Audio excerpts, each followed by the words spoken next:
নমস্কার। তর্পণ নিয়ে কয়েক হাজার ভিডিও আর কয়েক হাজার মন্তব্য সোশ্যাল মিডিয়ায় ঘুরে বেড়াচ্ছে। দুঃখের ব্যাপার হচ্ছে গত হাজার বছর ধরে আমরা কিন্তু কিছু শিখিনি, আমাদের ধর্ম থেকে কিছু শিখিনি। তাহলে আমরা তর্পণ নিয়ে এই যে নানা জনের বিখ্যাত সব বিশেষজ্ঞ, পুরাণবিদ, শাস্ত্রবিদ, তাদের যে তর্ক বিতর্ক চলছে, এখান থেকে অন্তত কিছুটা সরে আসতাম। আমরা বিন্দুমাত্র শিখিনি। এখনও লড়াই চলছে যে তর্পণের সময় চন্দনের টিপ পড়বেন না মাটির টিপ পড়বেন, তুলসী পাতা দেবেন না বেলপাতা দেবেন, বেলপাতা বাঁ দিকে ফেলবেন না ডান দিকে ফেলবেন, কোষা দক্ষিণ মুখে ধরবেন না উত্তর মুখে ধরবেন, হাঁটু জলে দাঁড়াবেন না কোমর জলে দাঁড়াবেন, আতপ চাল গোটা দেবেন না মাখিয়ে দেবেন, কলা চাঁপা কলা দেবেন না সিঙ্গাপুরি কলা দেবেন। এই রকম হাজার মন্তব্য, হাজার বিতর্ক, বাধ্য হয়ে আজকে বলতে বাধ্য হতে হচ্ছে যে এই তর্পণ বিষয়টা নিয়ে, তর্পণ নিয়ে প্রচুর কাহিনী আছে। সেই সব নিয়ে আমার বিন্দুমাত্র মন্তব্য নয়। আমি শুধু বলতে চাই, শুধুমাত্র ঠিকঠাক তর্পণ করার কারণে একটা জাতি আজকে পৃথিবীর শ্রেষ্ঠ জাতিতে পরিণত হয়েছে, আর এই আচার সর্বস্ব ভুল ভাল তর্পণ করার কারণে একটা জাতি আজকে কাপুরুষে পরিণত হয়েছে।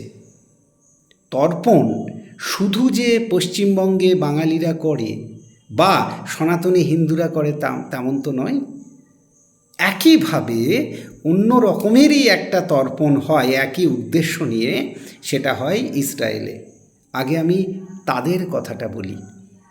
ইসরায়েলে প্রতি বছর 7 দিন ধরে পাসওভার বলে একটি অনুষ্ঠান হয়, যার মূল উদ্দেশ্যই হচ্ছে পূর্বপুরুষদের স্মরণ, এবং সেখানে নানা ধরনের খাওয়া দাওয়ার পাশাপাশি এই প্রজন্মের লোকেরা, অর্থাৎ অপেক্ষাকৃত বয়স্ক লোকেরা, তাদের পরের প্রজন্মকে বিভিন্ন ধরনের বই পড়ায়। তার থেকেও মজার ব্যাপার, ইহুদিরা পরের প্রজন্মকে জানিয়ে দেয় পৃথিবীতে কে শত্রু, কারা কারা তাদের উপরে অত্যাচার করেছিল, কাদেরকে প্রতিশোধ নেওয়া দরকার।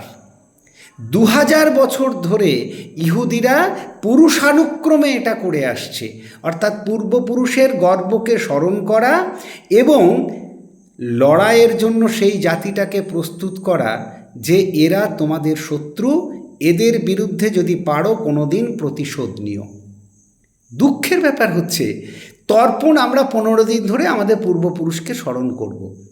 যথারীতি শেষ হবে মহালয়ার দিন, যেদিন শেষ তর্পণের, আমরা গঙ্গার জলে কোমর জলে দাঁড়িয়ে জল দেবো, তিল দেবো, তুলসী দেবো, দুব্বা দেবো, আতপ চাল দেবো। লাভ কী হবে? পূর্বপুরুষ স্বর্গে যাবে। আরে সে তো স্বর্গে চলেই গেছে। গোটা পৃথিবীর মানুষকে শান্তির বার্তা শোনাবো। আপনি কি এই 15 দিন ধরে ছেলেকে জানাতে পারবেন যে আপনার পূর্বপুরুষের সঙ্গে কোথায় কী ব্যবহার হয়েছে? রাজশাহী থেকে, খুলনা থেকে, চট্টগ্রাম থেকে যারা পালিয়ে এসেছেন, তারা আপনার পরের প্রজন্মকে জানাতে পারবেন যে কোন অত্যাচারের কারণে তারা পালিয়ে এসেছেন?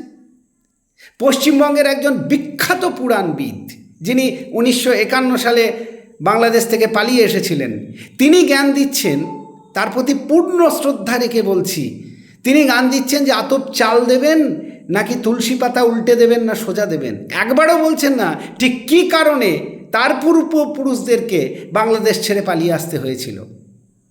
বাংলাদেশ থেকে পালিয়ে আসা হাজার মানুষ কাল গঙ্গার ঘাটে যাবেন, কোমর জলে দাঁড়িয়ে পূর্বপুরুষদের উদ্দেশ্যে তর্পণ করবেন। কি হবে তাতে? কাঁচকলা হবে, কিচ্ছু হবে না। বাঙালির যে গৌরব গাথা, যশোর নগরধাম প্রতাপাদিত্য নাম মহারাজ বঙ্গজ কায়স্থ, একসময় পুরো বাংলাদেশটাই সনাতনী সংস্কৃতি ছিল। আপনি আপনার পরের প্রজন্মকে বোঝাতে পারবেন যে সেই সংস্কৃতি কেন হারিয়ে যাচ্ছে? বোঝাতে পারবো না। আর সেগুলো আমরা পারি না বলেই আমাদের ওই কোমর জলে দাঁড়িয়ে পূর্বপুরুষ তর্পণের কোনো গুরুত্ব থাকে না। পূর্বপুরুষকে স্মরণ করা মানে তার গৌরব গাথাকে স্মরণ করা। যাদেরকে চট্টগ্রাম, ঢাকা, রাজশাহী, খুলনা বিভিন্ন জায়গা থেকে পালিয়ে আসতে হয়েছে, কোন অত্যাচারের কারণে পালিয়ে আসতে হয়েছে সেটা পরের প্রজন্মকে বোঝান, যাতে আমরা আবার সেখানে ফিরে যেতে পারি। পশ্চিমবঙ্গের বিভিন্ন গ্রামগঞ্জের যে তর্পণ, পূর্বপুরুষের যে গৌরব গাথা, যে বিশ্বজয়ের কাহিনী সনাতন সংস্কৃতি নিয়ে, সেটা বোঝান, যাতে আমরা বাঙালিরা আবার ভারতবর্ষ জয় করতে পারি। একসময় বাঙালিরা ভারতের শ্রেষ্ঠ জাতি ছিল সব দিক থেকে। আমরা সব দিক থেকে পিছিয়ে পড়েছি, কারণ আমরা এখন আর বিজ্ঞানী প্রফুল্লচন্দ্র জগদীশচন্দ্র বসুকে স্মরণ করি না, তাদের আদর্শকে মেনে চলি না, রবীন্দ্রনাথকে ব্যবসার কাজে লাগাই। কি করে রবীন্দ্রনাথ হয়েছিল?